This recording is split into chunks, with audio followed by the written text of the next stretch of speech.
If you're watching, feel free to, I think it'd be fun, at least for me, to see who's here because I can't see otherwise. Just maybe put in the chat box that you're here, and there we go. Travis Solomon. Hey, Travis.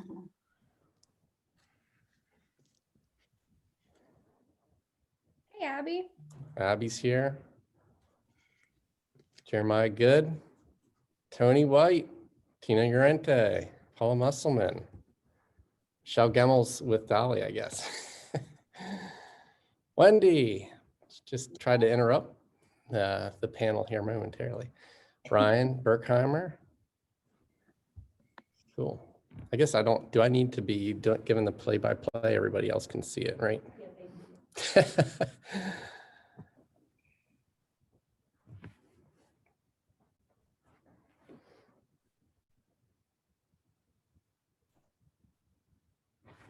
I have to show everyone my candle. Al says that she can only see what she types. So is it true that the viewers can only see? Yeah. You have to check all panelists and attendees if you want attendees to see it. Panelists, or you can select all panelists. Okay. So my mother just appeared on the board. There's a different link, Mom. You're in the wrong, you're on video right now. She's my admin, so it's not like she's just like, what's my son doing today? Thanks, Shauna. It's okay if she's just checking up on you. All right, you ready to go? All right, so that's as good as any time to start.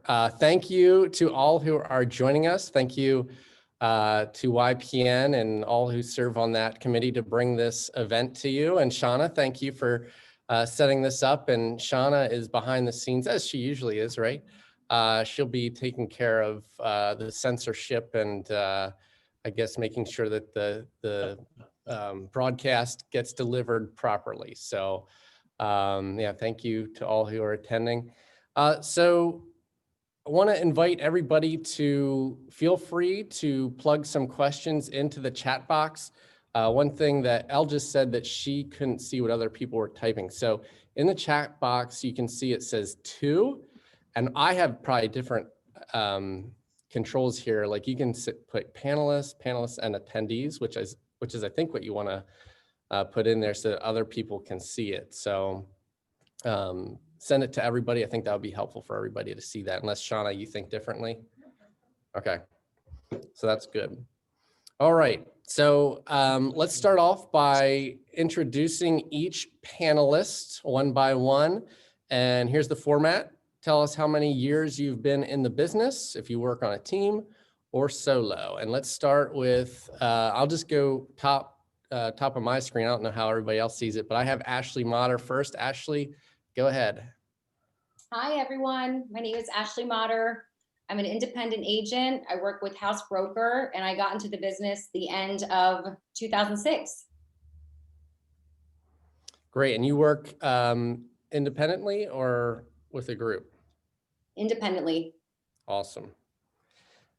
And next on my screen is Anne-Marie Orndorff. Go ahead, Anne-Marie. Hi, I'm Anne-Marie. December will be my 2 years in the business, December 15th, I believe. I work at Iron Valley Real Estate, and I was an independent agent for all my time up until August. Brittany Snyder and I just started the Orndorff and Snyder team. Awesome. Congratulations, Anne-Marie. Bobby Argento, you're up next.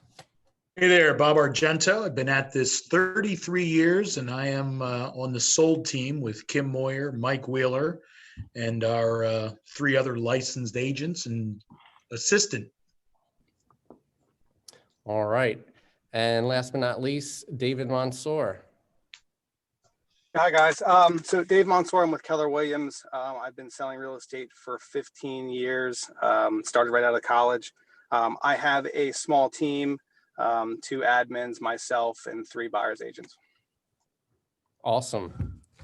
All right, so we are going to start off with an icebreaker question. I don't know who came prepared with answering these, but Tell us your craziest moment in real estate, and I'll reverse the order here. Dave, do you want to start off with the craziest moment in your real estate career? I put some thought into this and I couldn't come up with anything that was all that crazy. I mean, I've had people invite me into their homes while they're showering. I recently fell to a basement on a broken set of stairs. I had to climb my way out, stuff like that. Normal stuff happens to everybody. You walk into a house full of sleeping people. I don't think I have anything all that exciting personally. So maybe someone else has something a little more earth shattering. Okay, let's see, Bob, can you top that?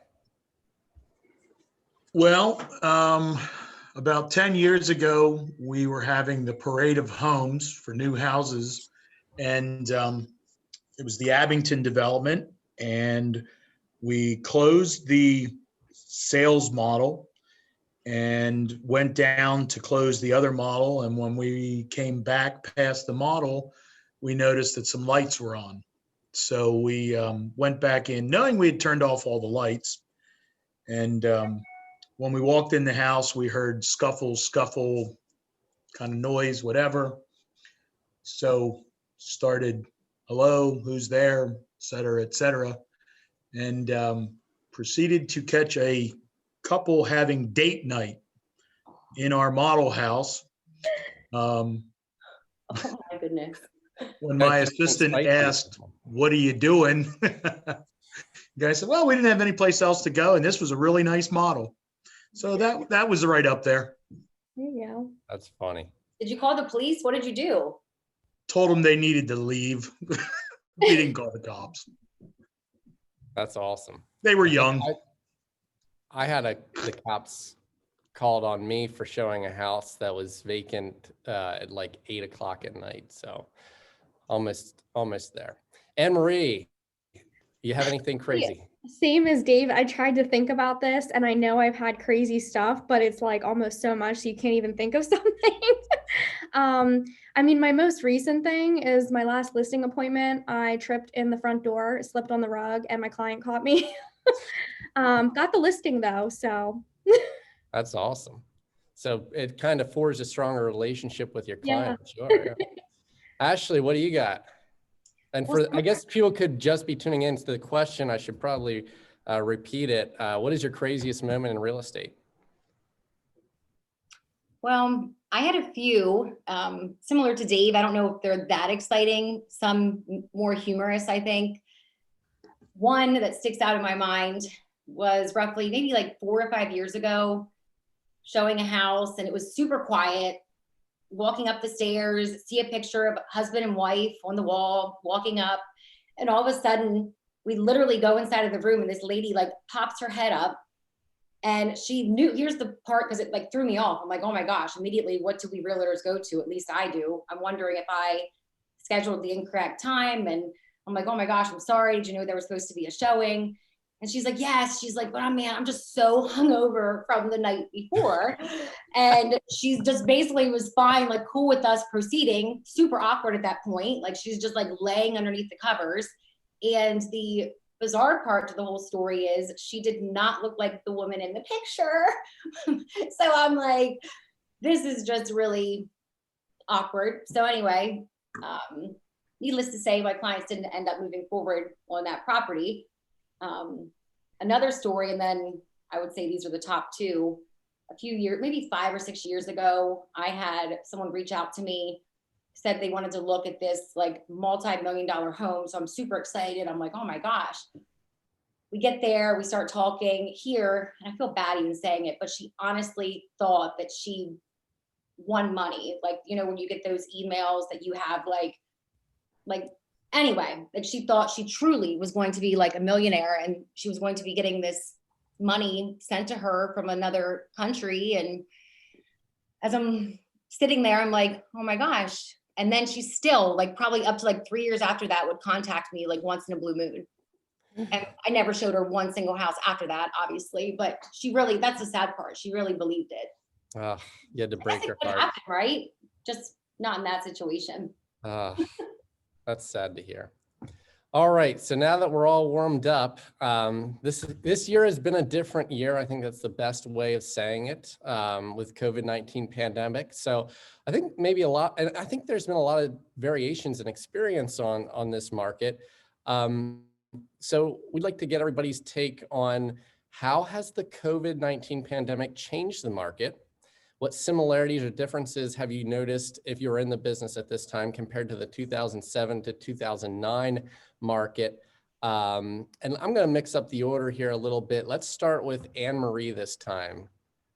Oh, yeah, and I think you can probably only answer the first part. Yeah, I was like in middle school in 2007 or Oh, don't tell everybody that. That makes us feel bad. So I'm not really sure to compare it to then. But I do know for like right now, people are needing to see homes like super fast. So it definitely can be stressful on us as realtors, trying to get them out there within a day or two. And, you know, I have like tons of buyers right now, and it's just crazy trying to fit everything into my schedule and keep everyone happy. The inventory is just super low. Everything's becoming a bidding war. And in my opinion, I think people are paying over what the houses should be going for right now. So that's kind of what I've been experiencing. Yep. Yeah. Amen. We are, as buyer's agents, we are getting worked to death. Yeah. Bob, can you answer the question? And it's worth repeating, I guess, on each one here. How's the COVID-19 pandemic changed the market, and what similarities or differences do you see compared to the 2007 to 2009 market? Well, 2007, 2009, not even close to this market, because I mean, we've been doing new construction since the year I got in, 1988.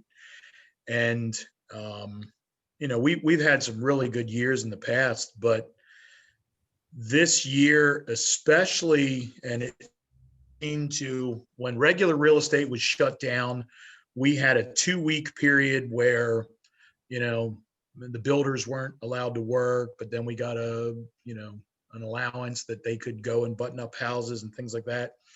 And ever since then, it has just been crazy. I mean, this past week, we did 5 new houses, today's Wednesday. Because what Anne Marie said, we have all these people that are coming in and saying, hey, I went out, I've bid on 5, 6, 7 houses. I'm not getting them. And obviously with the new construction, we can set them a price, we can give them a date. The problem is those dates are moving way out there, because I think we're out to June in both developments that we do for EG, and our Riceville stuff's out to March, April.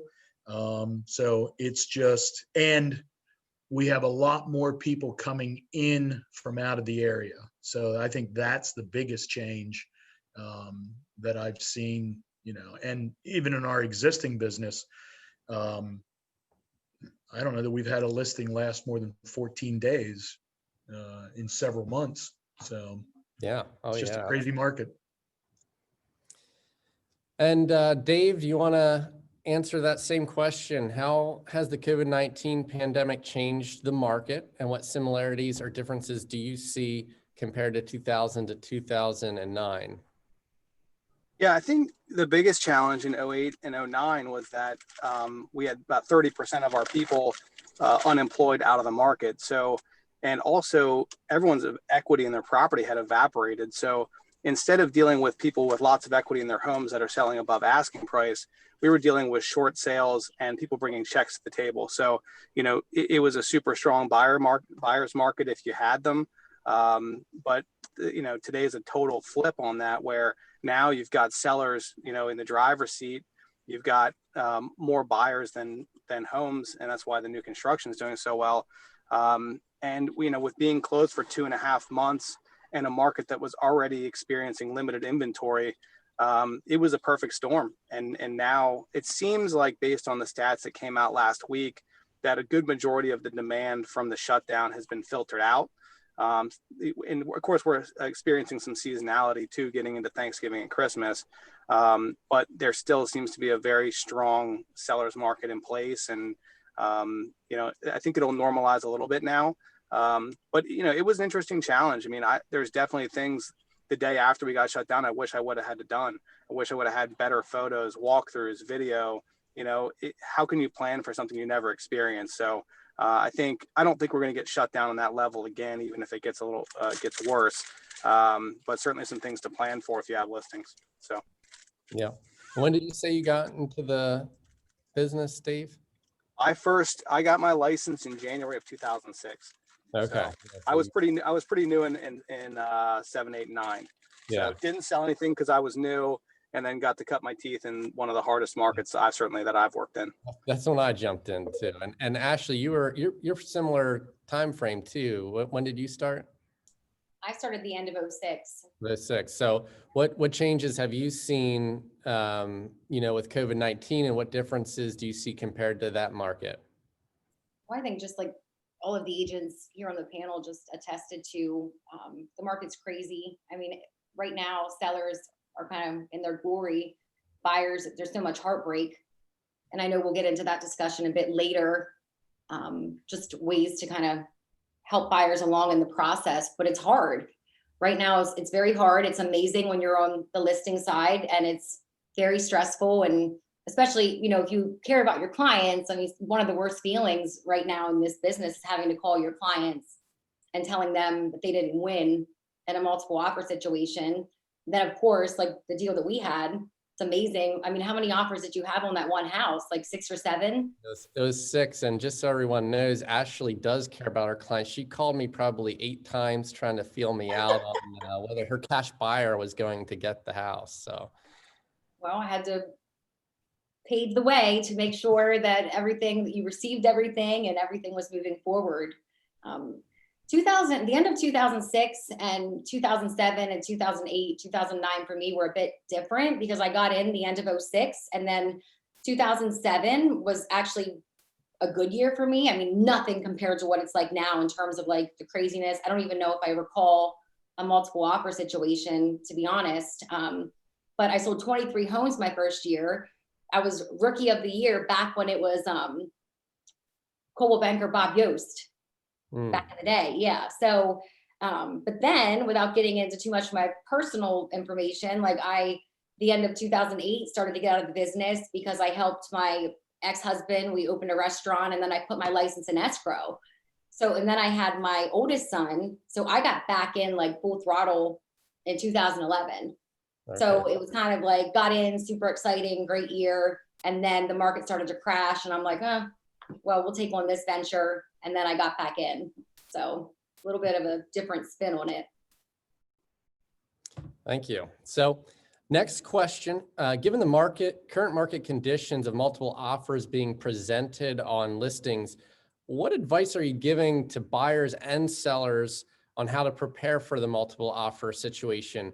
We're going to kick off that question with Bob. Take it away. I think whether it's this market or any market, one of the important things is to have your folks through the mortgage process. In other words, deal with a good lender, somebody that, explains the process to them, has everything ready. Because I think all of us know that, hey, I would rather deal with this agent or that agent, because when they say something's going to happen, it happens. So telling them that, hey, having, all your ducks in a row and strong offers, explaining to people that, maybe you haven't heard it, but there are 4, 5, 6, 7, 10 offers on a property, so just trying to prep them as best you can and just try to make it as clean as you can. And obviously your reputation dealing with, transactions and other agents, and does it happen when you say it's going to happen? Yeah, your reputation and the lenders matters. And I've seen and feedback from other agents that it matters, and it may have made the difference. Anne Marie, what are you advising in multiple offer situations to buyers and sellers? I've got a very long list. I think a big thing that's helped with getting some of my offers accepted is just having like a really strong deposit. Not even just like, a couple grand, but going up to like 7 to 10 grand, even if the house is like 150,000. If they have that, I'm suggesting that they do that so that they look really strong up front. Obviously, the less seller help, the better. But surprisingly, I've had a couple people I've been able to get 6% help negotiated for. So I guess I've been fortunate there. Obviously, going up higher on the sales price, closing date that is ideal for the seller. I think that's important, is like to check with the listing agent and see what is best, because sometimes sooner isn't always better. Sometimes further out is better for them if they need to find a house. I think, like Bob was saying, buyers that go through underwriting up front, if they already have their approval completed, I think that's really important. I've been putting on some of my offers that we won't ask for anything that is like less than $1,000 in repairs as a result of from home inspections. So kind of negotiating that up front, that they're not going to have to pay, for minor little nickel and dime type things. Having my buyers writing letters, using a local lender, having the lender call the listing agent to attest to their strength financially and their situation. I've also written letters on behalf of my clients as well. I had a client, he was a teacher, so his job's super secure. So I thought that was important amidst like the COVID stuff going on. I was like, if there's another shutdown, this guy's super solid. Like he can buy this house regardless. Like his job is going to be there. So just, I've been doing some things like that. And then obviously the less contingencies, the better.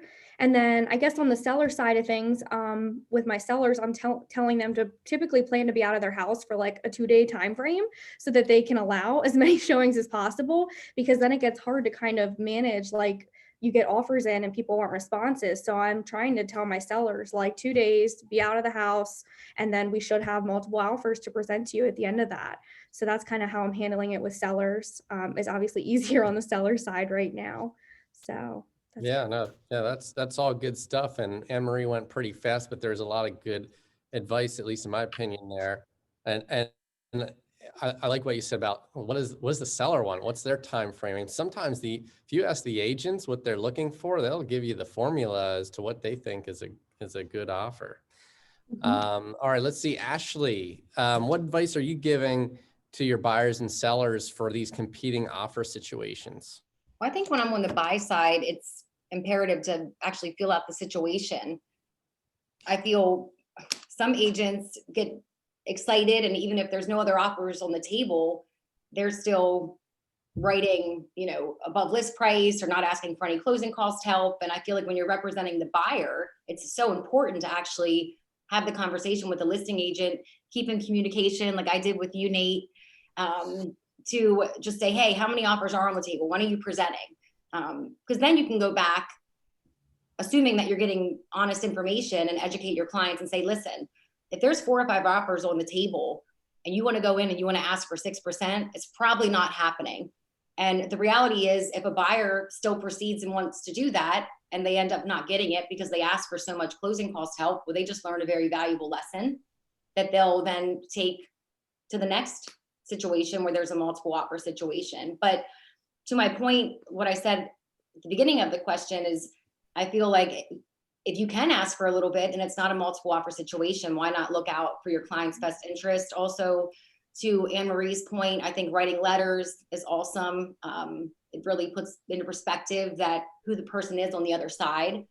And I know a lot of times when I'm on the list side, people get really connected to the buyer through the letters, where I would say if there's a difference of just a couple bucks in between, it can sway them one way or the other. Now, I think even the most compassionate of sellers, if there's a disparity between like 5 or 10 grand, they're probably still going to go with the better, stronger offer. But those are things to keep in mind. And of course, one of my most obsessive points is it's so important to work with local lenders.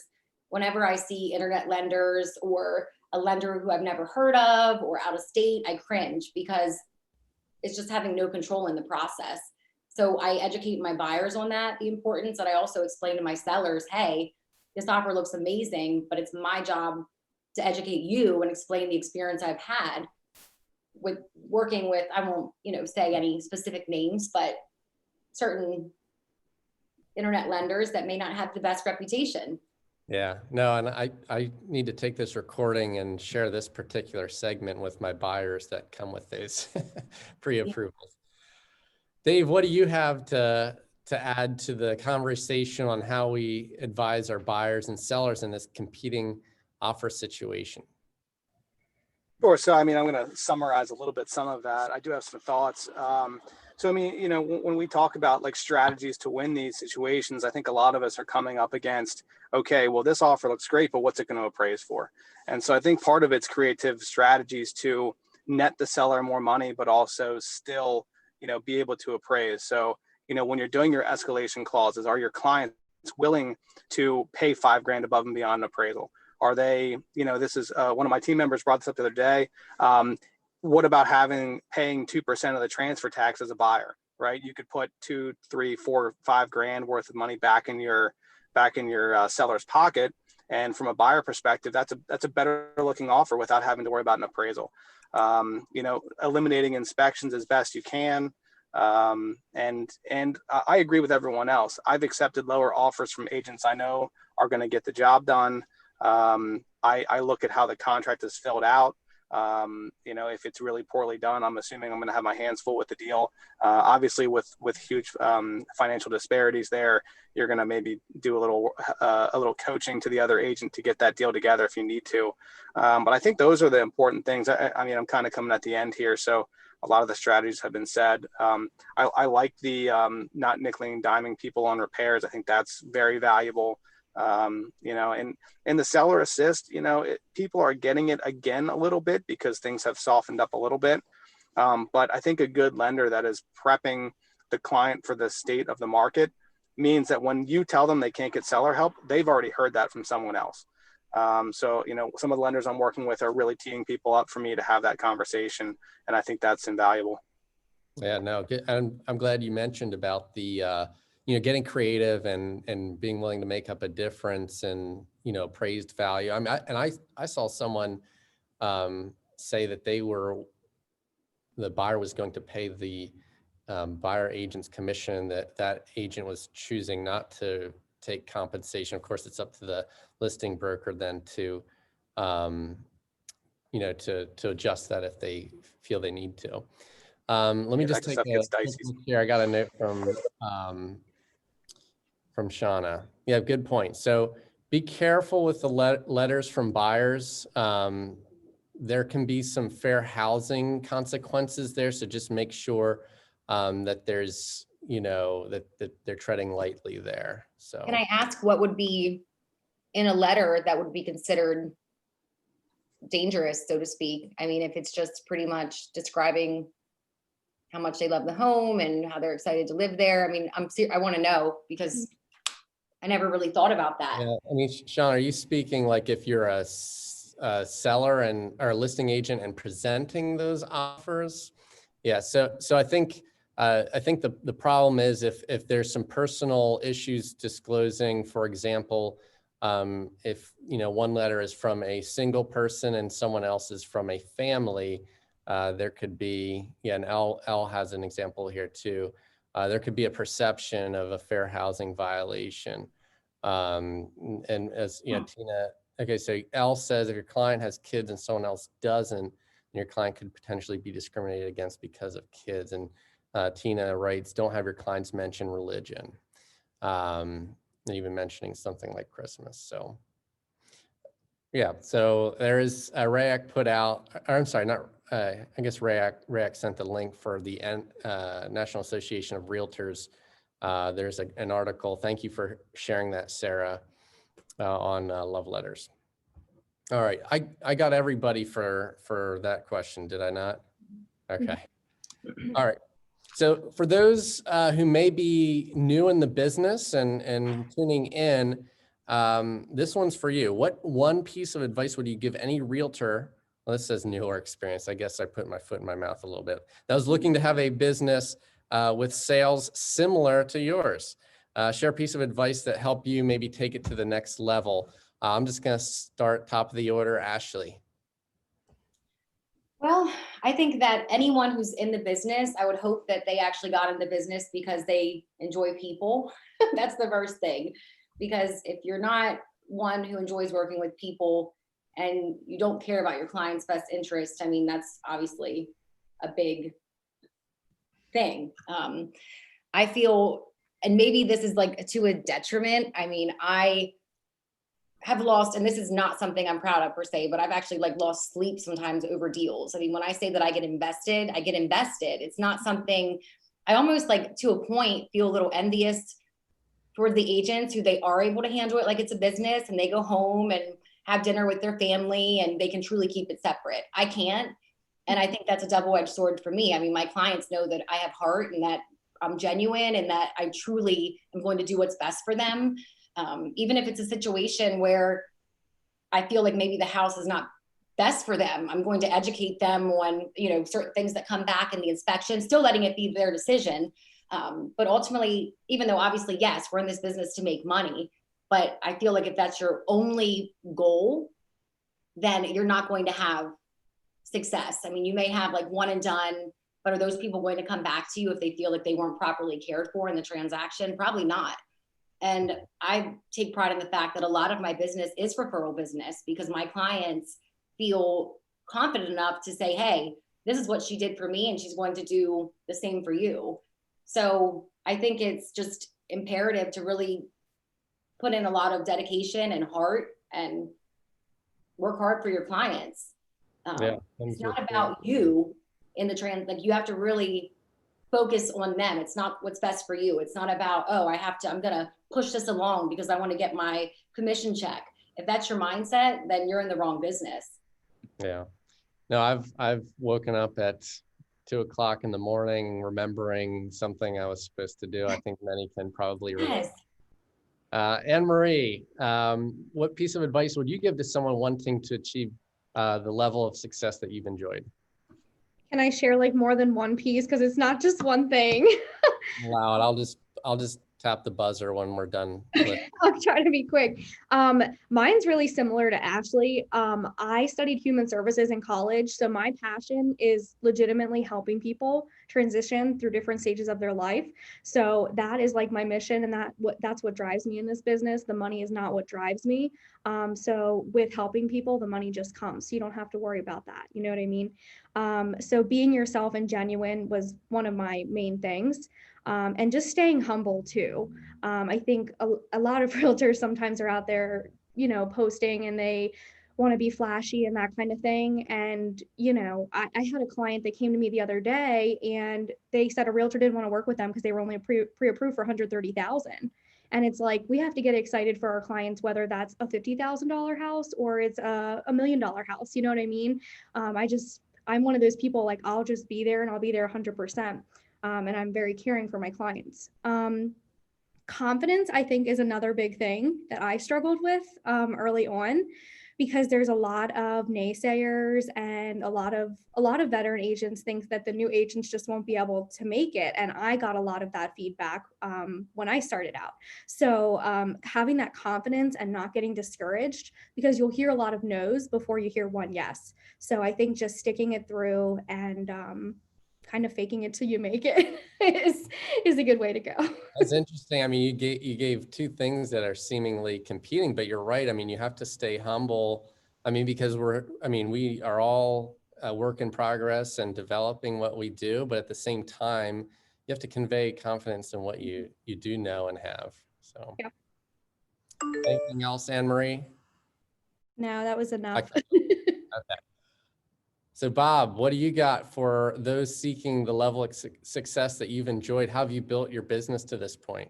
Well, I think one of the big things you have to do is you have to continue to learn, and it's also the associations that you have. In other words, you know, and I'm going to give a shout out to Rick Smith.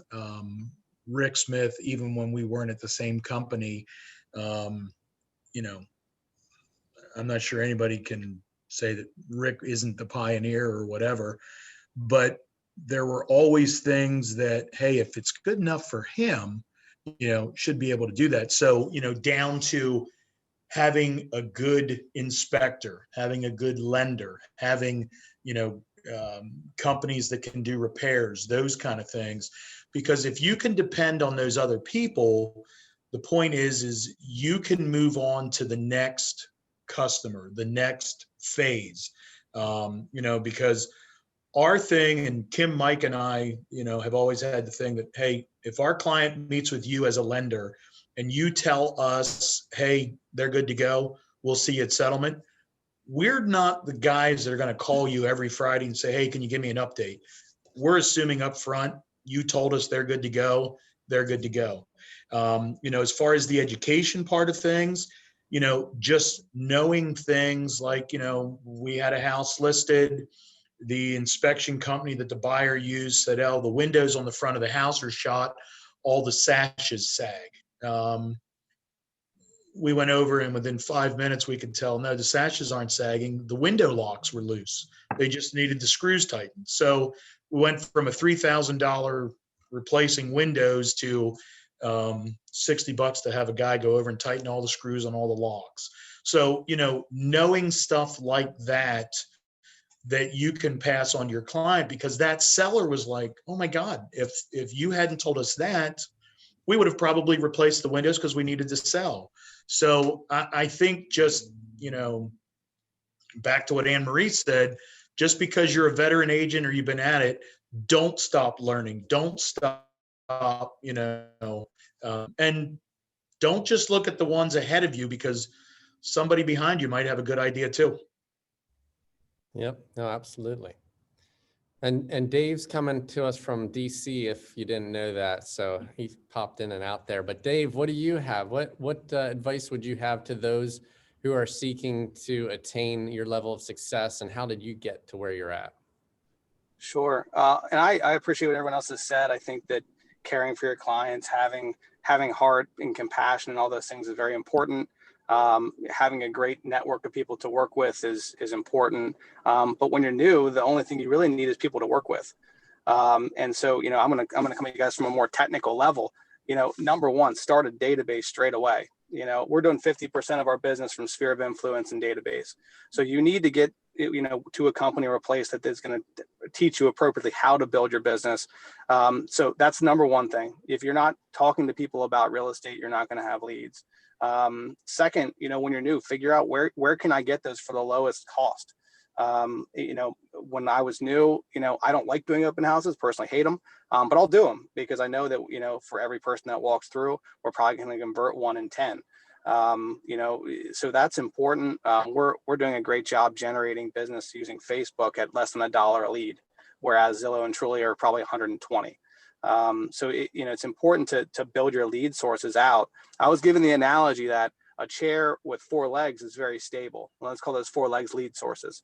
So what are they? Your sphere of influence, your database, maybe you're using online marketing, and then maybe open house is the 4th leg. Well, you take one of those away, the chair will still stand up.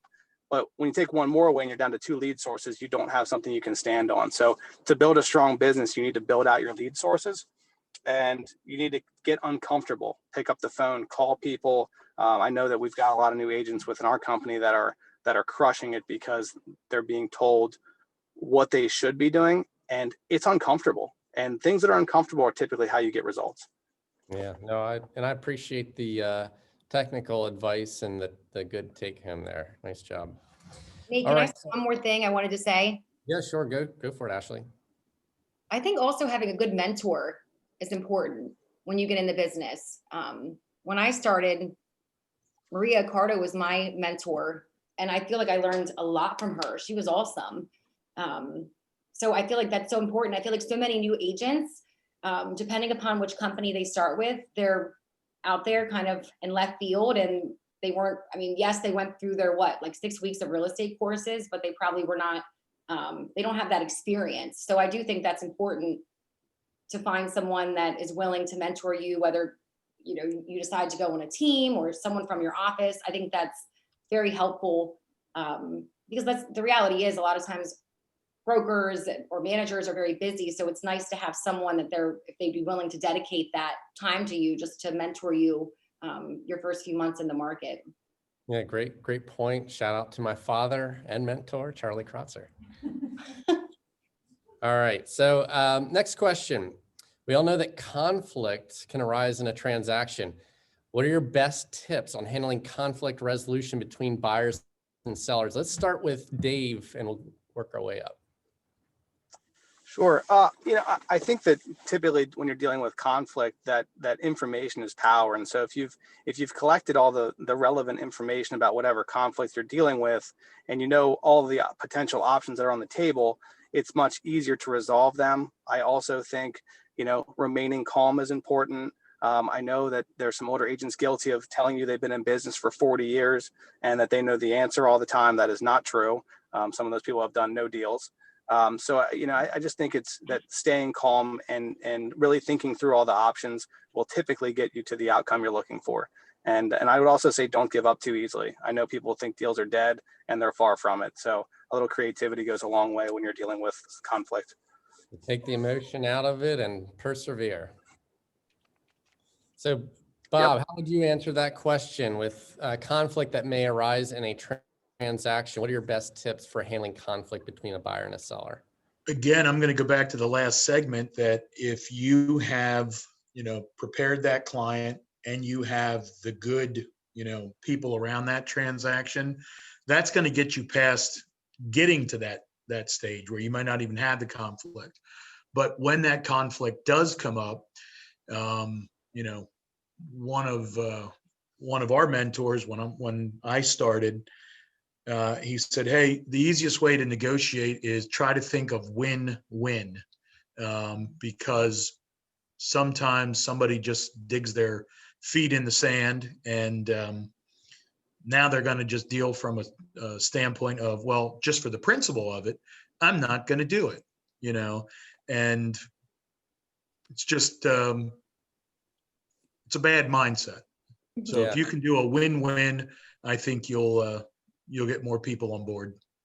Yeah, no, I like what you said too. And I don't know if this is the exact quote, but there's something that a phrase that goes something like this: conflict arises when expectations differ. So yeah, a lot of times it can be addressed before it ever happens. So Anne-Marie, what advice do you have on dealing with conflict between buyers and sellers? I am a problem solver, so I just like to find a resolution to the problem, and preferably as quick as possible. It's kind of like ripping off a Band-Aid.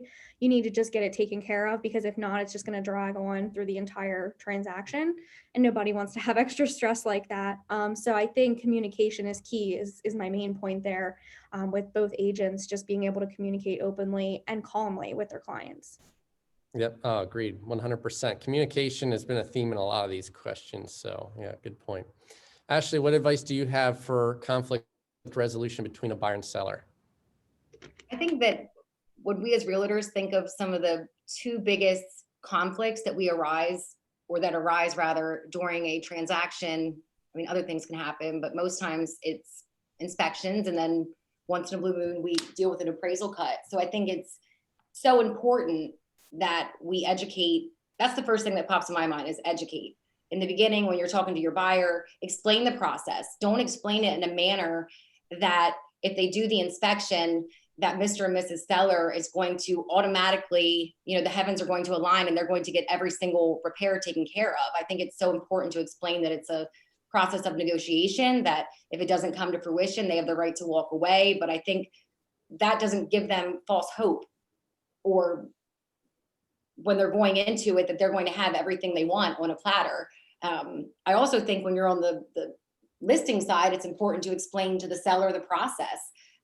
Explain, the difference obviously between, hey, you're going to have an inspector come out, you're going to have an appraiser come out.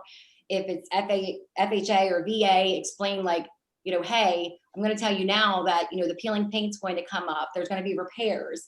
I feel like a lot of times buyers and sellers are not properly educated, so that it's a punch in the gut if they weren't anticipating it. And I've been on that side where I'm representing the buyer and maybe the seller's freaking out. And I'm thinking to myself, well, were they aware that this was going to come up? Were they aware that this is the expectation? So I feel like if you educate, that probably handles like 50% of it in the beginning. And then obviously when you get down to the negotiation, to Bob's point, I think it is about being reasonable and being fair and being logical as well. You know, if you have a buyer, don't say, you know what, you know, if you don't get all 10, you know, walk away. I mean, obviously it's their choice, but explain to them, hey, if you get 6 or 7 of these big items handled, you're doing very well. Ultimately, it's their choice, but I just feel like educating and guiding through the process is so important. You can't just throw sellers and buyers out in like the wild, wild west and expect them to make all these decisions on their own without the proper expectations and being realistic.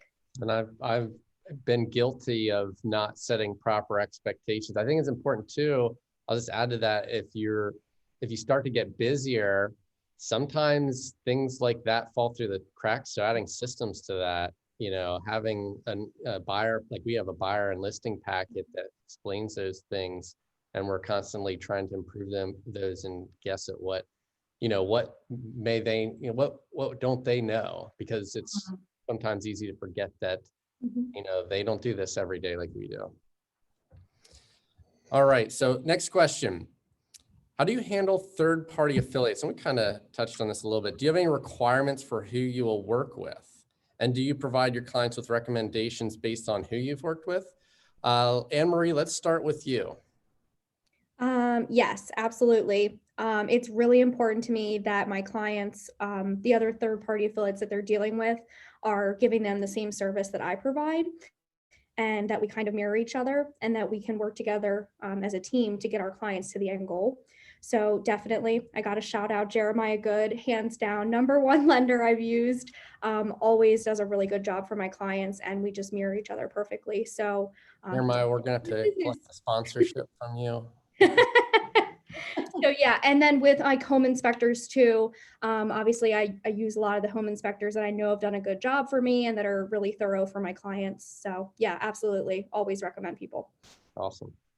Bob, what do you have in terms of third-party affiliates? What requirements do you have, and do you provide them with your clients with recommendations based on who you work with?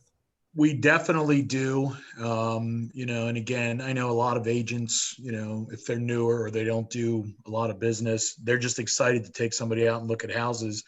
And I think that's like the #1 mistake that a lot of agents do, is instead of having their clients sit down with a good lender, get all that stuff straight first, you know, they just want to go out and, you know, back when Kim and Mike were trainers at our office, you know, I think a phrase that they used was, you're not a taxi driver. You're not just out there to drive people around, show them houses and come back. So, you know, make sure you're doing that. Home inspectors, you know, do the guys that don't create problems. Okay. You know, back when I started, there was, I don't even remember that. I think there was one home inspection company. And there were certain guys you'd ask for and certain guys you didn't, because some inspectors just scared the hell out of buyers, you know, and they wouldn't explain it. Well, yeah, that faucet's leaking, but it's a 50-cent washer that needs done or something like that. Title, all of those things. So just good quality third parties that you've got experience with, and, you know, just be willing to tell them that, hey, you know, I present this offer to Ashley and you're coming in here with XYZ internet lender. She's going to go with the offer that's from somebody local, you know, and I know more and more agents with offers are asking for cover sheets. Who are you going to use for your inspections? Who does the lending? Who does, you know, et cetera. So I think those are the important things. Yeah. Dave, how do you handle third-party affiliates and who you recommend? Sure. So I think it all comes down to, you know, like anything else in real estate, like with our team, it's all about standards and setting expectations. So, you know, if someone's not operating at the level which we are, or is creating us additional problems, it ultimately affects our ability to process more deals, right? If we're spending time babysitting lenders or talking to title companies that aren't responsive, that ultimately affects us. So we most certainly choose our third-party vendors. I don't know if we're supposed to shout them out on here. With a lot of work with Corey Kimple, Andrew Harkins, and Dana at Real Estate Settlement Co. are the couple of companies we definitely would give thumbs up to. All right, we're raking in the sponsorships. All right, Ashley, what advice do you have regarding third-party affiliates, how you vet them and how you recommend them? Yes, I always recommend someone for title, lending, inspections, but I also make it clear, just to make sure that I'm covering my butt, that they have the choice. I feel that the last thing you want is for, especially if you're new in the business and you don't have like a experience with a home inspection company, and you just see their card at the office and you're like, hey, here's an inspection company. Well, guess the first person that's going to be on the chopping block if they don't have a good experience. Well, my realtors, told me to use this particular person. So again, I think it's important to educate and explain the positive experiences. Like, I love White Rose. I love Shauna, like everyone who works there, everything. It's like a cog in a machine. I always have had a good experience there, and that's who I recommend for title. But I also say to them, but it's your choice. Because once in a blue moon, you have someone that they're like, oh, we have a family, friend who's a real estate attorney. I never want to push and say like, well, you can't use them. You have to use this particular company. But I would say the latter part of my clients, they say, we don't have anyone. Who do you recommend? Then I know that I did my part by at least expressing to them, this is who I would choose. I would highly suggest, when we talk about the lending again, not using an internet lender. It's not going to look good. But ultimately, it's their choice. Yeah, no, great advice. I'm glad you said that. Thank you, Ashley. So I think this is a question I came up with. What are some great technology tools that you use? I want to hear beyond this, but is there specific CRM, for example, that you use? Let's start with Bob this time. I think one of the biggest tools that I've come to appreciate, because being the old guy on this call, when I started at the office, we still were just coming out of comp books, if you even know what that is. And we'd have to run everywhere for contracts, those kind of things. So Dot Loop, the electronic signature programs, I think are just, awesome programs. As far as CRM, kind of all over the place.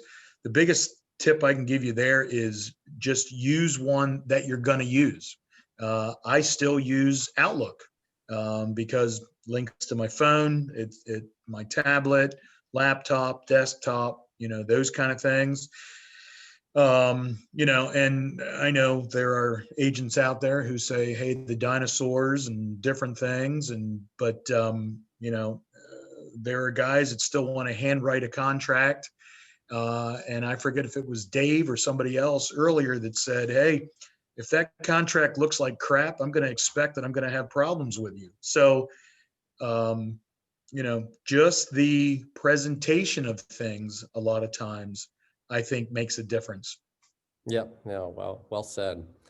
Dave, what advice do you have regarding technology that you use? And if you specifically want to talk about CRM as well. Yeah, so we're currently using 2 CRMs. All of our lead flow is going into Brivity, which also has a contract to close component that we use in our team to track our deals and make sure that all the steps are being hit along the way.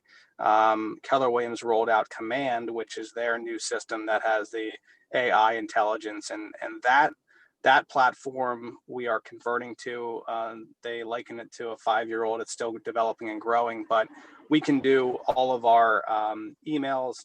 We can send group emails out of there. We can send group texts out of that. We can create, geographic shapes on the map to send mailers. And then we can also post directly to Facebook there and feed that CRM. So that thing's pretty incredible as it develops. And I agree 100% with Bob. You have to use it. You can use Excel if you use it.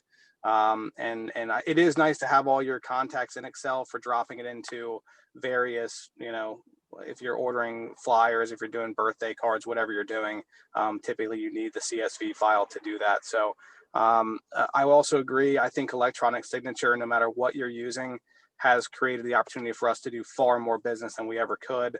It didn't exist when I started. It did come along shortly after that. So those things are extremely important. I really, outside of that technology, it all just depends on how you want to run your business. But I think the CRM is probably the number one most important thing. You have to have your past client A database, and then, we call it the pond of all the leads that came in that we never talked to. We talk to those groups in a different way. Some of them were trying to get pre-approved and some of them were asking for referrals. So, how you break that out and tag that database is very important. Yeah, no, agreed. Ashley, what advice do you have regarding technology and tools that you use, and what CRM are you working with? Oh gosh, I'm the odd man out. I'm going to be honest. I love electronic signatures. I agree with Dave and with Bobby, and that obviously it makes things much easier. But I do not have a CRM. I probably should, and that's probably shocking. But I guess I'm old-fashioned in some ways. 2.0 on its way. What? I said Ashley 2.0 is on its way. Stop. Ashley, how do you keep track of all your past clients? Do you just have like a written method, or?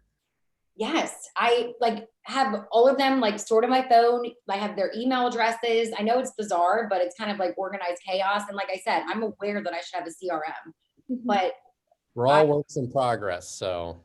yeah, I mean, I know it's crazy, but I've gotten this far. I need to. Yeah. You're doing all right. Yeah. All right, Anne Marie, what technology do you utilize, and as a loaded question, do you have a CRM? If so, what CRM are you using? I think I know, but I might not. Well, I was using Buffini and Company, you are using and when I made the move over to Iron Valley, they use Market Leader, and I was really impressed with that. So I just imported all my database into that. So I'm still learning how to use it, but it is really nice. It works on the back end with my website. So if someone's browsing on my site, the leads get sourced back in, and they automatically come. They work hand in hand. So I definitely like Market Leader. I still have some learning to do with it, but it has the drip campaigns. We can send postcards out of it. It's kind of just fully functioning, which is good. So I just need to get a little more acclimated with it. I also simultaneously use an Excel sheet as well, just to keep track. I have different tabs of closed, pending, potential, and active clients. And then I have the dates where I'll put when I followed up with them in there. So that way I can keep myself really organized and make sure nobody's falling through the cracks. For social media, obviously, I use a lot on Facebook and Instagram. I do a lot of videos. My partner and I are doing a video series right now, where we're doing a video every week just to educate people on different things. Like this month, we're doing first-time home buyers. So I do a lot of videos, things like that. Dot Loop is really nice. Showing time too is really nice. Something that I feel if we didn't have, that would be a nightmare. I love the feature in there with the showing cart, where you can put multiple showings in, because typically, we're doing 4 or 5 at a time, and then you can do your smart route and it'll tell you the best route to go and the distance and time in between. So showing time is a godsend. Yeah, Paul Hayes. Wow, if I must. He says, how about you, Nathan? As a young guy, he's crushing it. What are you using? CRM, I'm using Referral Maker. I am a big Buffini and Company advocate, and it's by referral business. And the nice thing, who was the one that said about sorting? I think it was Dave. You said about having, you said about how. So I have all my clients categorized as A+,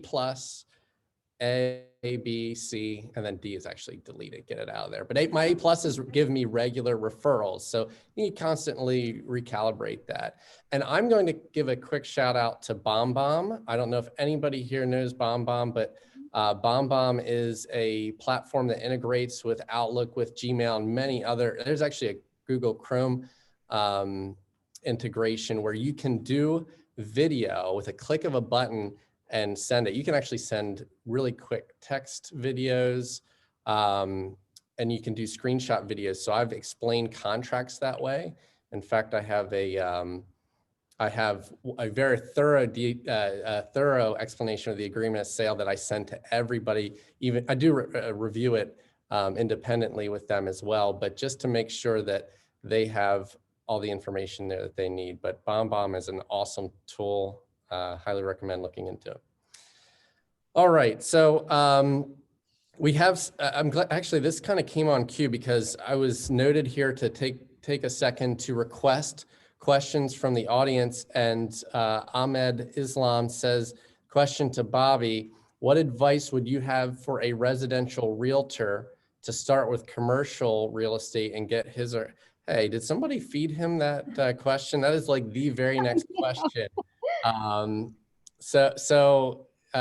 don't we go through that question? And please, if you have questions, we would love to answer what questions you may have, because the brains behind these questions may have missed something. So let's start with Bobby on that. And if anybody else has some commercial experience that they want to weigh in, please feel free. Go ahead. Well, commercial for me kind of started out as a necessity because even before I got into real estate, I was in college and my family was doing things as far as mini storage complexes, relatives with restaurants, those kind of things.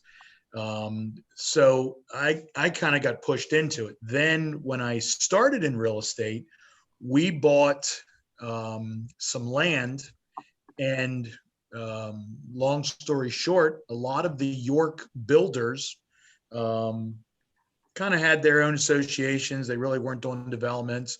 So we went over and brought E.G. Stoltzfus over to York, which we caught a lot of crap from local builders and people and those things. But how that ties into the commercial was, Kim, Mike, and I, different family members, whatever, would buy land and then run it through the approval process with the township. And I think it was my first 6 months in real estate. Had a McDonald's deal come up for a land lease. So I got kind of pushed into it, from that way that, all of our, different partners and family and stuff were like, hey, you got the license. So, but the biggest thing you have to understand is it's a totally different world, commercial than residential, because the residential side, you're dealing with the emotional aspect of real estate. On the commercial side, it's numbers. It's a whole different set of rules. And, I'm a big proponent of do what you know. So you'll see even on properties that, well, Kim and I have one right now, and we have one of the commercial companies doing the leasing for that property, because a lot of those guys, that's all they do. And they have the national contacts, those kind of things. So, but what I would say is if you want to get into it, start off something small. The safest thing is to do your own thing, so that obviously you're probably not going to sue yourself if you screw up, but you can learn that way and start to transition over and do both. Awesome. Thank you. We have some other, does anybody else want to weigh in on the commercial? I have Good. no idea about anything commercial.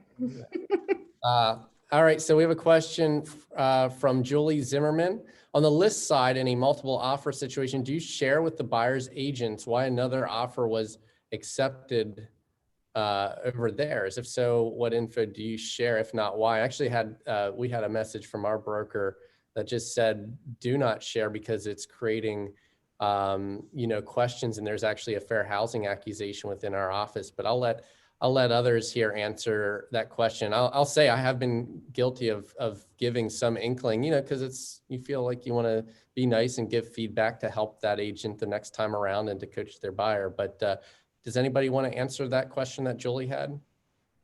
Yeah, I'll go. I'll answer. Oh, go ahead. Go ahead. Yeah, I do share, but not like specifics, like what the price was, or like if what seller help or what inspections, but I can kind of give like a general idea. And only because when I'm on the buyer side and I've written 9-10 offers for a client and they're going 50,000 above asking and have no inspections and they're wondering, why didn't I get this? Like they're expecting you to give them some type of answer. So only out of like compassion, I think it, to give them at least a little bit of an idea. Yes. Yeah, Dave, what were you gonna say? Yeah, I think I'd mirror that. I think just, just a little bit to share, and because there are so many buyers that are pretty dejected now that are 3, 4, 5 deals in that, especially when, some of the offers that, I've talked to agents and that we're writing are mind blowing. You can't believe that they're not getting accepted. And I think in that sense that the person deserves a little something to say, hey, it was cash, or, hey, no inspections. Obviously we can't share any real detail because we're not supposed to, but I do think a little something is just deserving, because everyone's putting in a lot of work especially that's working with a lot of buyers. Any of you guys doing that are getting beat up a little bit right now. Ashley, Bob, do you have anything you want to I add there? agree with what they said. I do believe that, the other agent does have, some right to, hey, why did I get beat? And obviously, like you said, you do have to keep in mind fair housing, pricing, give them an idea, but you can't give them a definite number, because until it settles, you might be negotiating against yourself, those kind of things. Mhm. Ashley, do you want to add anything?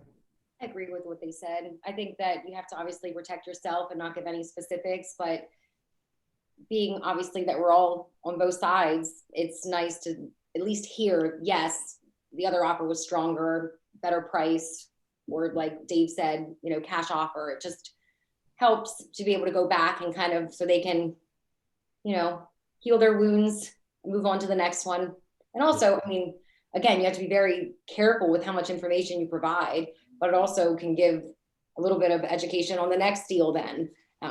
Maybe they wrote a very low escrow deposit. I don't know. I'm just thinking of like random things, and they say, hey, the other person, super, super strong escrow. Then you can provide that information as a tip. But again, we have to be careful with how much information we provide. Yep. Yeah, absolutely. Mindy Weicker Kaufman asks, what's the one thing you wish you knew when you started, but maybe learned the hard way or the long way? And she gives a shout out to her mentor, Deb Lowry. I'll give an order to this. Dave, do you want to answer that at all? I would probably say just find the right company to start, for someone that bounced around a little bit, and I don't want to influence anyone, but I think that we all find a proper home for ourselves and our style of sales. And I think the training programs at certain places are better than others. So I think that's one thing I wish someone would have kind of told me, hey, you might want to go interview a couple different companies before you go to XYZ company. So I think that's important. I'll probably just go with that for now. Let someone else take the next question on that. Bob, what one thing do you wish you knew when you started? Well, and again, it was so long ago compared to the rest of the panelists, but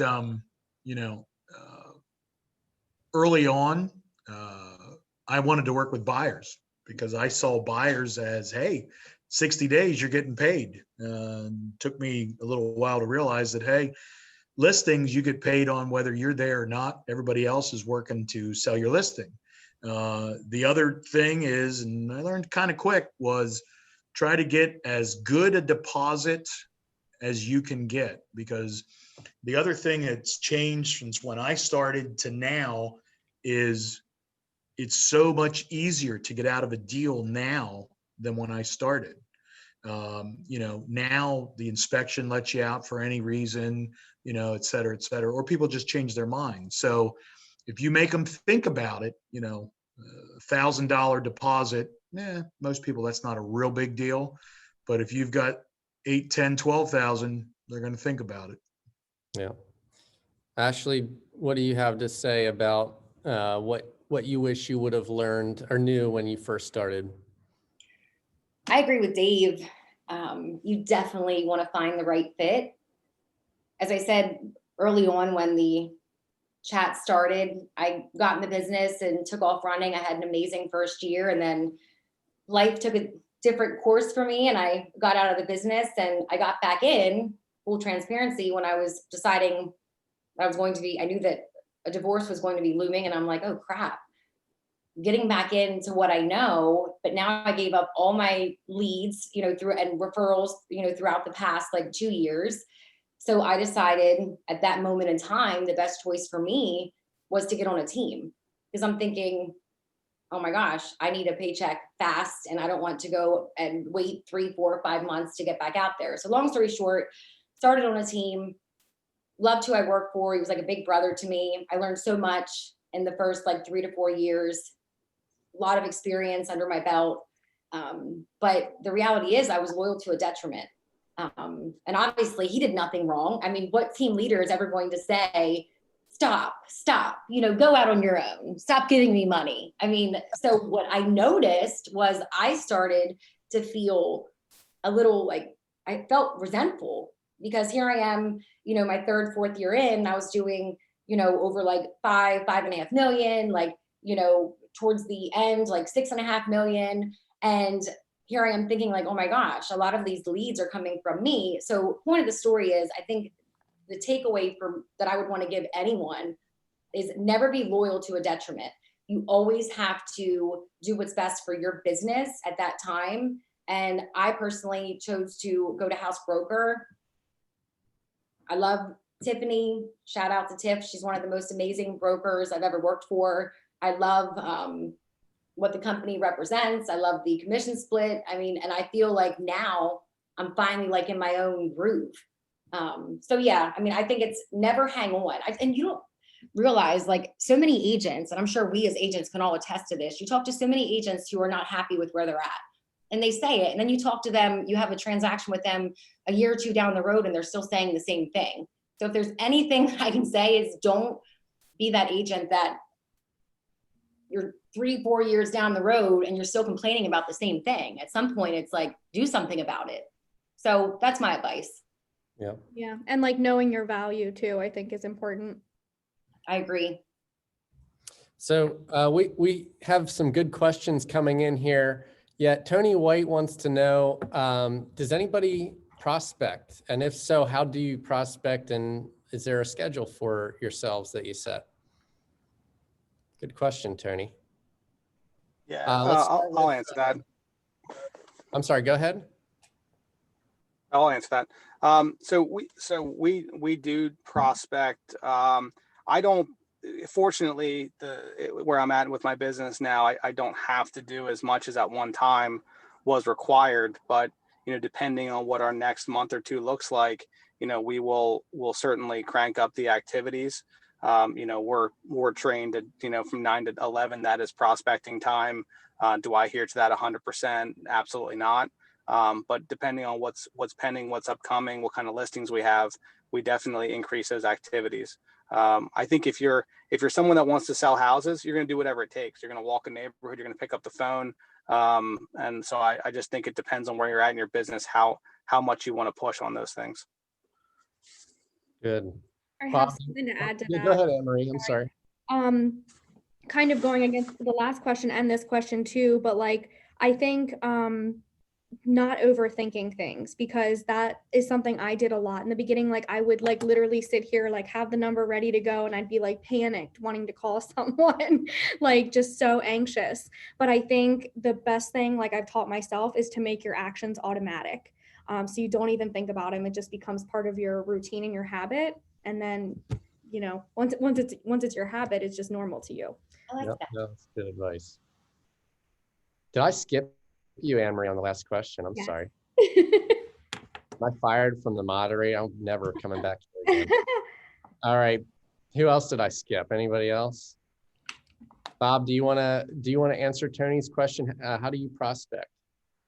Well, and again, at the time, the amount of time that I've been in the business, and of Kim, Mike, and I'm the youngest, and in the business the least amount of time, but we're mostly on referral now.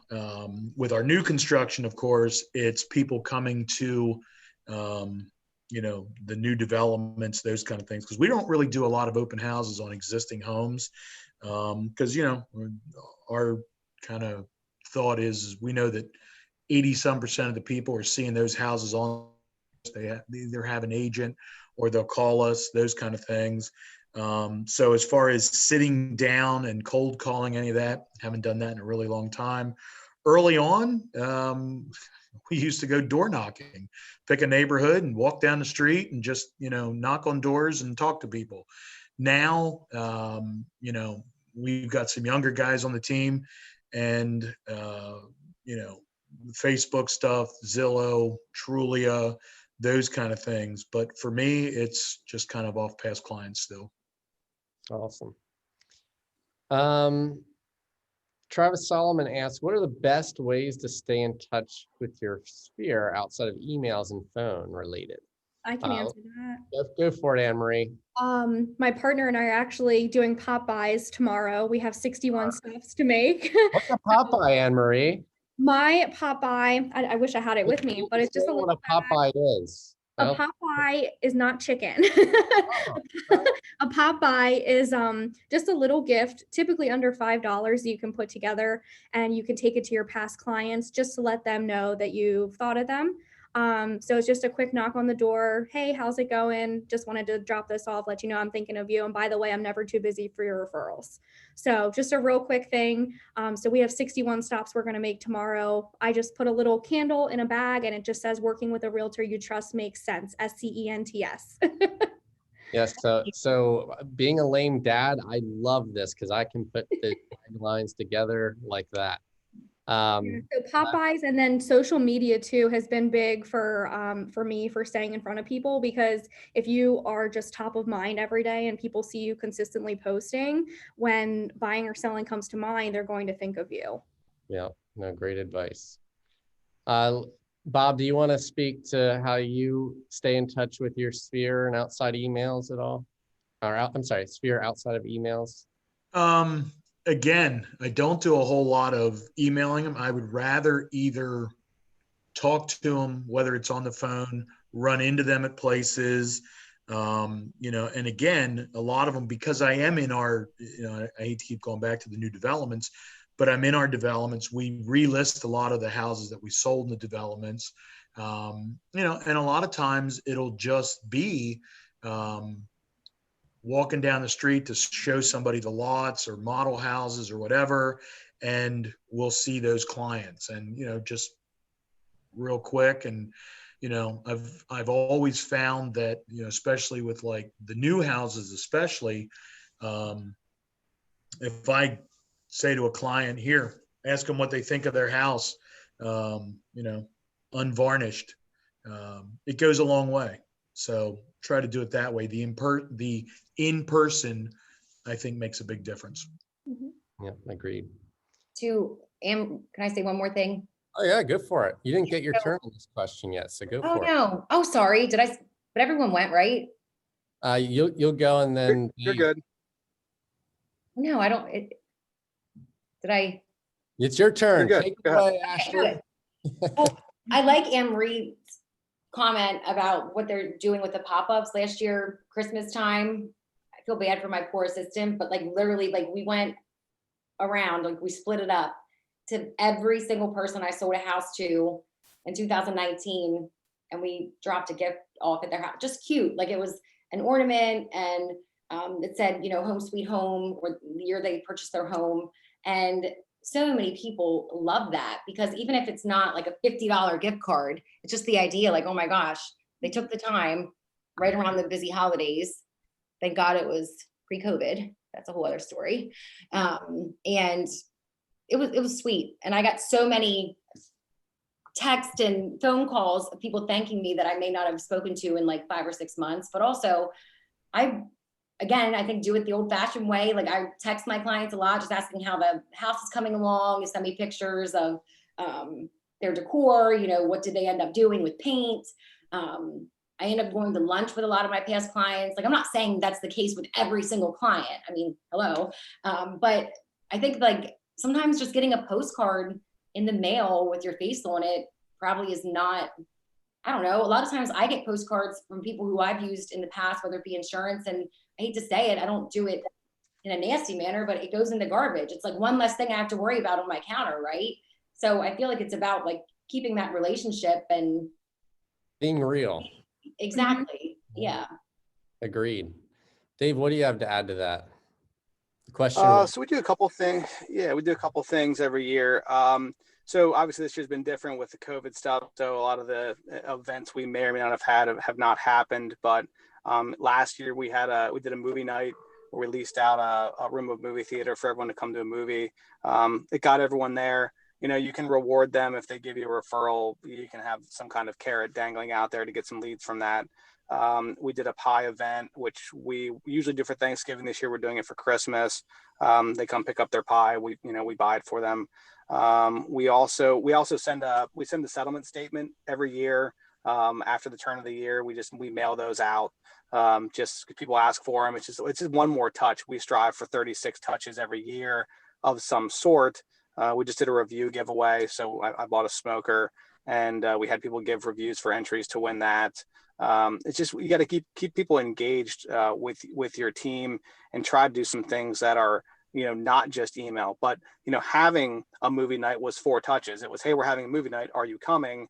Don't forget. And the movie night's tonight. So, a lot of those couple little events can get you a lot of touches. I will say that to get the best impact out of it, and we haven't been good about doing this, is pick up the phone and talk to them probably 2 or 3 times a year. And whether it's just checking in to see if they got your email or just calling to see how things are going, which I know a lot of us did during COVID. So that would be my advice. Yeah, that's great. It sounds like you guys are very intentional, and that's awesome. Shauna, what do you think? 2 more questions?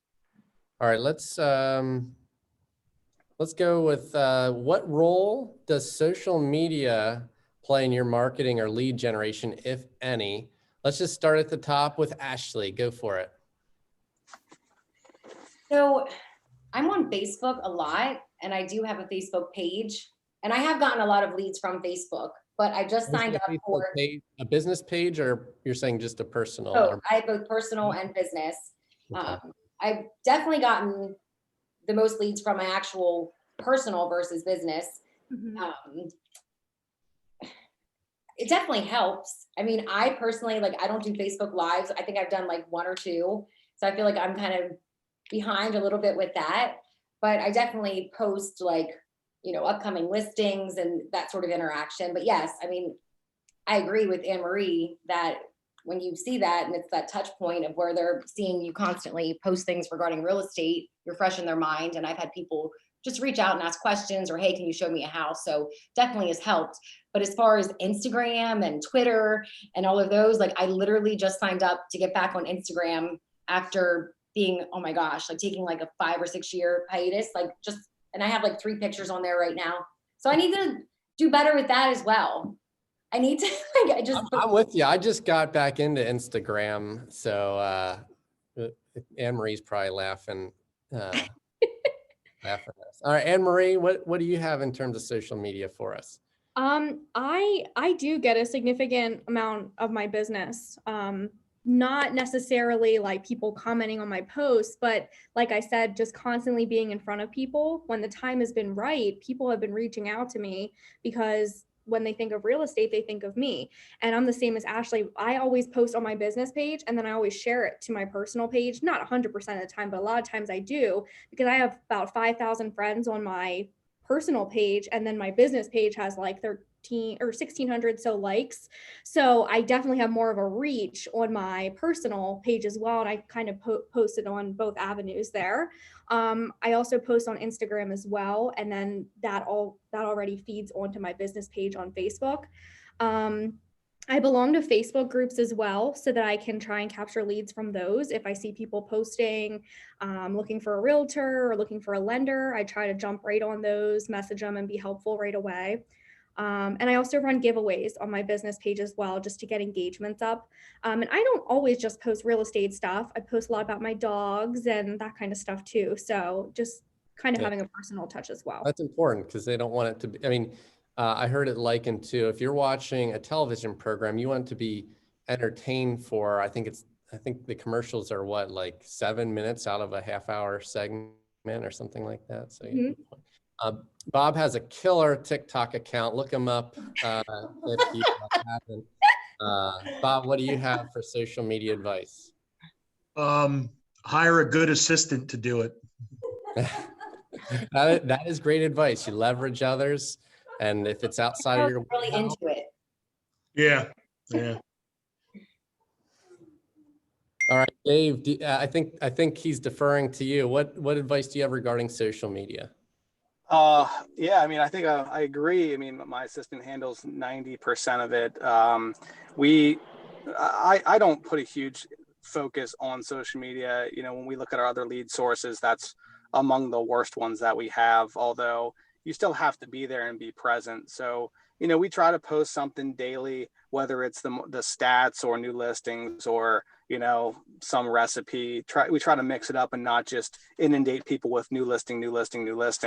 I do think there is an impact to occasionally posting to your personal page. I know some agents that their personal pages are just a list of listings. I might post something 2 or 3 times a year on my personal page. But our business page, you know, we've worked on growing that. And, you know, the challenge with Facebook is capturing the information or catching the person at the right time. A like doesn't necessarily mean they want to buy a house. So, you know, that's what our struggle has been. Now we do run ads on Facebook through Command. It's an incredible lead cost. The challenge we run into there is the conversion rate on Facebook is like, you know, probably 2 to 5%. So it's a lot more sorting, although the cost per lead is lower. So you need to have systems in place to sort through the leads that you're getting at that. You know, it's a great cost per lead, but again, it takes some behind the scenes work to figure out which ones of those are solid. So we are to wrap up here at 2:30. So we're going to finish out with a final question. We're going to skip to the last one we had here on our sheet. What is your forecast for next year's market? Oh man, this one's tough. I don't know how I would answer it. We'll just go back to the top of the order. Ashley, start us off. What are your predictions? Oh geez, well, I wish I had my crystal ball. I would have never anticipated the market is as busy as it is now. I mean, I knew that like during COVID and like the months following up, like I thought we were going to have a super like insane summer. And I know now that things have slowed down a bit, but I would say that I think things are going to level out. I mean, everyone, of course, is talking about the election and what's going to happen. I mean, everyone has their opinions and certainly they're speculating. But one thing I do know, I was talking to an agent earlier today and he was telling me that he's had like, oh my gosh, a string of appraisal cuts. So I'm curious to see what's going to happen in that regard, because I do feel like appraisers are starting to crack down a bit because of, as we all discussed, people writing, you know, crazy offers. So I would say that I think things are going to definitely slow down in the next 6 months, but I'm just curious as to how much, and I'm praying it's not scary. So that's my opinion. What'd you say? That we all are. Exactly. So when everyone's like, it's gonna be bottom out, and I'm like, oh gosh, stop. Making me anxious. But do I think it's going to ride at this level forever? Obviously not. I think at some point, probably in the next 6 to 8 months, it's going to start to level. Thank you, Ashley. Anne Marie, what predictions do you have for the upcoming year? I think the rates are going to stay low because they've been kind of stabled out there for a while. I do think it's still going to continue to perform well, but I'm worried about the year following next year because I'm just not sure if things will start to hit and come into effect then. I think we're going to have even lower inventory. I think the inventory problem is not going to get any better, and I think there's going to be more competition. All right. Bob, what's your forecast for next year?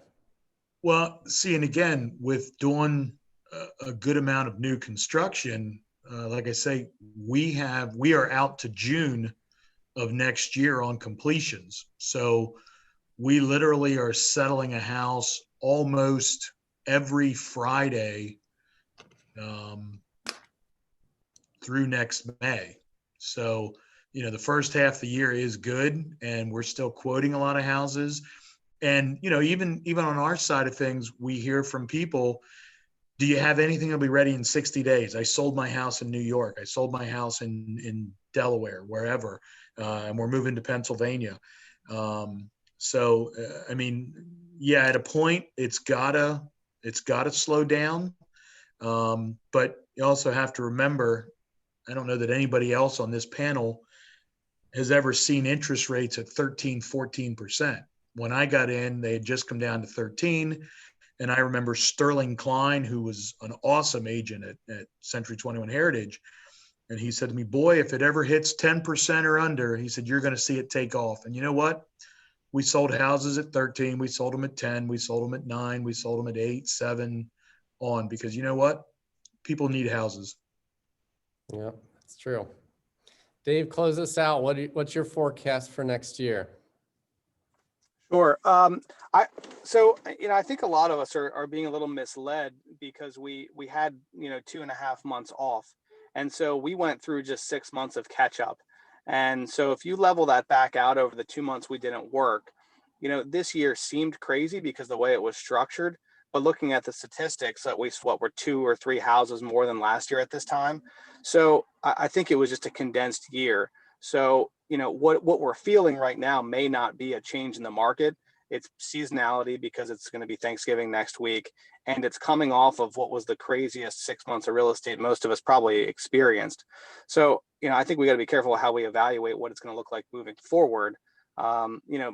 Generally, I think we're seeing a little bit fewer showings on listings. I expect that the days on market will probably creep back up close to 30 days, over the next 6 to 8 months. But, you guys had said that limited inventory is going to continue. I think Tom Ferry said we should expect this market through the end of next year. I think the one wild card in the mix is what happens with all the forbearance from the people that, kick their mortgage payments back, 3-4 months, that apparently those all come due in the 4th month. So there are a lot of people that have missed mortgage payments. I think it was like a 39% at one point. So it'll be interesting to see when that shows up. Will it show up in December, or will it show up in next spring or next summer? You guys all know foreclosures take a while to process. So we'll see what happens with that. I think that's going to be the biggest change we feel in 2021. And hopefully COVID's gone sometime in the near future. That's excellent point. And Shauna has posted in the chat box, Dr. Lawrence Yoon, NAR's chief economist, made his predictions yesterday for 2021. On a national level, he's predicting 3.1% mortgage rates, 9% increase in existing home sales, new construction increases by 23%, and median home sale prices appreciating by 3%. So thank you to everybody who tuned in to watch. Thank you to all the panelists, Ashley, Anne-Marie, Bob, and Dave. Awesome stuff today. I think there are a lot of great takeaways, and there are some themes woven through there that makes a great business person and agent. So thank you for that. Thank you to YPN for organizing this, and to the Realtors Association of York and Adams County. I was going to do a quick pan of the logo here since I failed to get it in my shop the whole time there. So that concludes this power panel. Until next time, see you later. Thank you. Bye. Bye. Bye.